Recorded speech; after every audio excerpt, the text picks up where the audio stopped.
ভাই আজকালকার যুগে মানুষের ভালো করতে নেই। আমি দেওলার থেকে একটা ভাড়া নিয়েছিলাম।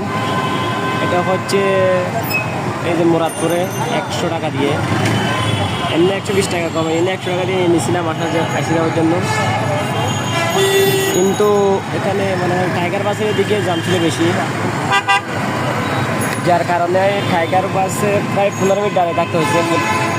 আমি এই দিক থেকে টাইগার বাস দিয়ে সিআরবি দিয়ে ঘুরে দেখতেছি রাখালবাগ আবাস দেখতেছি এখানেও যাম, তারপরে জানতাম কেটে তাকে ড্রাইভার দিয়ে 2 নম্বর গেট দিয়ে সরি প্রপর মাথা দিয়ে গেট দিয়ে, তারপর হচ্ছে মোহাম্মদ দিয়ে ঘুরে মেলবিট দিয়ে ঘুরে এসে আবার মুরাদপুরের সামনে নামাই দিছি, মক্কা হোটেলের সামনে।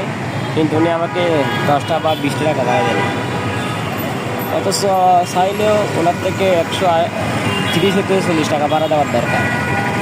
যাই হোক, আপনি যদি ভিডিওটা দেখেন কখনো, তাহলে মনে করে আমাকে টাকাটা দিয়ে দিন, এটা হচ্ছে আমার পাওনা।